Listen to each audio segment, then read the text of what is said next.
This is the Sabbath School lesson for the fourth quarter, 2020.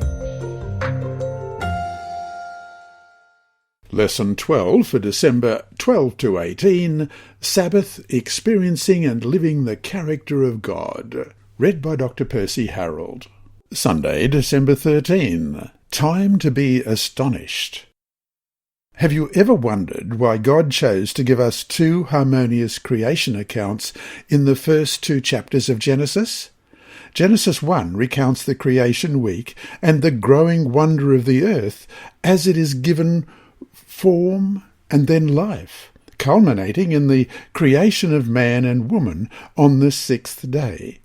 Genesis 2 looks at the same account, but from a different perspective, with a special focus on the sixth day. Adam is at the centre of the picture now, and everything is described as being there for him and the woman, the garden, the rivers, and the animals. Creation is too deep for one single account. First, we learn of the powerful artistic creator who has an eye for perfect beauty. Then we meet the God of relationships, who wants humanity to love and care for each other and the rest of creation. Question. Read Genesis chapter 1 and 2, and then reflect on how the first Sabbath, in Genesis 2, 1-3, links back to the first creation story and forward to the second creation account. How do your conclusions help you understand what God's blessing of the Sabbath and making it holy might mean? Genesis chapter 1, beginning in verse 1. In the beginning God created the heavens and the earth. The earth was without form and void, and darkness was on the face of the deep, and the Spirit of God was hovering over the face of the waters. Then God said, Let there be light, and there was light. And God saw the light, and it was good, and God divided the light from the darkness.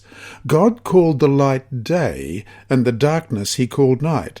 So the evening and the morning were the first day. Then God said, Let there be a firmament in the midst of the waters, and let it divide the waters from the waters. Thus God made the firmament, and divided the waters which were under the firmament from the waters which were above the firmament. And it was so. And God called the firmament heaven. So the evening and the morning were the second day. Then God said, Let the waters under the heavens be gathered together into one place, and let the dry land appear. And it was so. And God called the dry land earth, and the gathering together of the waters he called seas. And God saw that it was good. Then God said, Let the earth bring forth grass, the herb that yields seed, and the fruit tree that yields fruit according to its kind, whose seed is in itself on the earth. And it was so. And the earth brought forth grass, the herb that yields seed according to its kind, and the tree that yields fruit, whose seed is in itself according to its kind. And God saw that it was good. So the evening and the morning were the third day. Then God said, Let there be lights in the firmament of the heavens to divide the day from the night, and let them be for signs and seasons and for days and years, and let them be for lights in the firmament of the heavens to give light on the earth. And it was so. Then God made two great lights, the greater light to rule the day, and the lesser light to rule the night. He made the stars also. God set them in the firmament of the heavens to give light on the earth, and to rule over the day and over the night, and to divide the light from the darkness. And God saw that it was good. So the evening and the morning were the fourth day.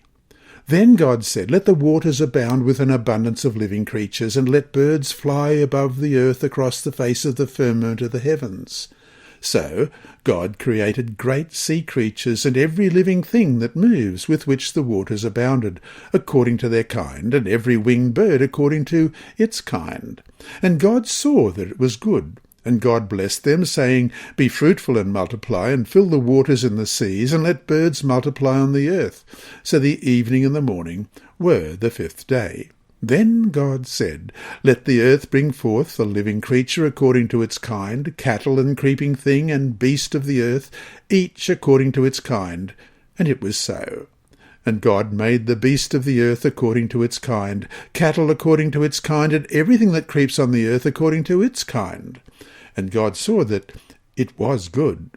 Then God said, Let us make man in our image, according to our likeness.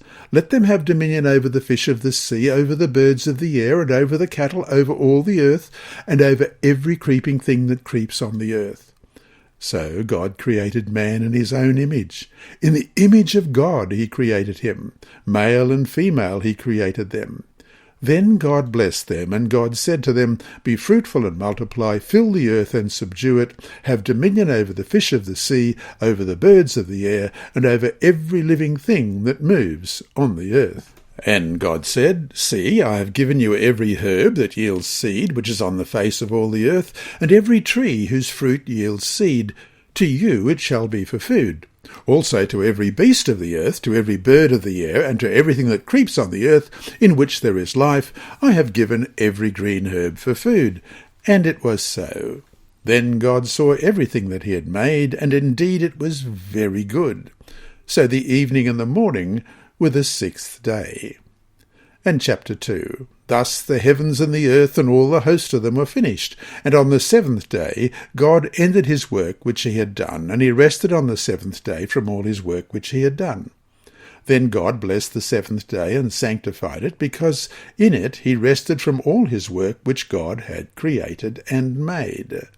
This is the story of the heavens and the earth when they were created, in the day that the Lord God made the earth and the heavens, before any plant of the field was in the earth, and before any herb of the field had grown.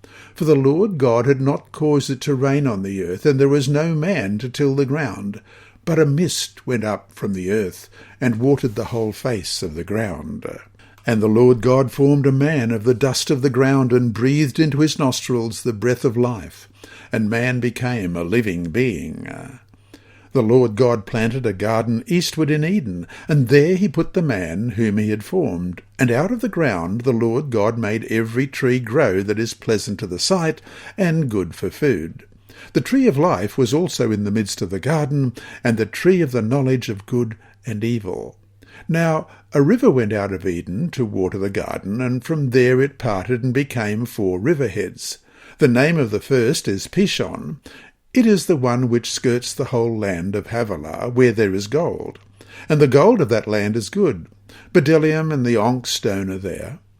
The name of the second river is Gihon. It is one which goes around the whole land of Cush. The name of the third is Hiddekel. It is the one which goes toward the east of Assyria. The fourth river is the Euphrates. Then the Lord God took the man and put him in the garden of Eden to tend and keep it. And the Lord God commanded the man, saying, Of every tree of the garden you may freely eat, but of the tree of the knowledge of good and evil you shall not eat, for in the day that you eat of it you shall surely die. And the Lord God said, It is not good that man should be alone. I will make him a helper comparable to him. Out of the ground the Lord God formed every beast of the field and every bird of the air, and brought them to Adam to see what he would call them. And whatever Adam called each living creature, that was its name. So Adam gave names to all cattle, to the birds of the air, and to every beast of the field. But for Adam there was not found a helper comparable to him. And the Lord God caused a deep sleep to fall on Adam, and he slept. And he took one of his ribs, and closed up the flesh in its place. Then the rib which the Lord God had taken from man he made into a woman, and he brought her to the man. And Adam said, This is now bone of my bones, and flesh of my flesh. She shall be called woman, because she was taken out of man. Therefore a man shall leave his father and mother, and be joined to his wife, and they shall become one flesh. And they were both naked, the man and his wife, and were not ashamed. Imagine yourself as Adam or Eve on that first Sabbath. It's your first day alive, your first day with your spouse, and your first day with God. What a day of education. You start to learn of the God who could create such beauty. You marvel as you see an elephant one moment and a frog the next, each unique. You smile as you see the antics of the giraffe or buffalo. You are silent in awe of the many colours and shapes, enraptured by the symphony of sounds. You revel in the range of delights in tastes and smell, and enjoy exploring the delights of different textures. Most of all, you start learning about relationships, responsibility, caring, love. You experience it with your Creator. You start to practice it with the rest of the created. The first Sabbath could not have been a passive experience for Adam and Eve. It was a God-created opportunity for them to focus on their Creator and the created. It was a time for them to be astonished.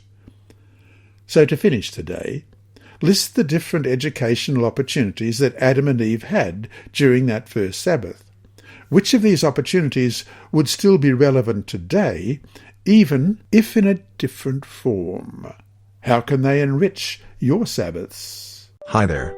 Thanks for watching this video on the Advent-band Ministries YouTube channel. Please subscribe and click the bell icon to be alerted whenever we upload new videos. So, until we meet him in the clouds, may God continue to bless you.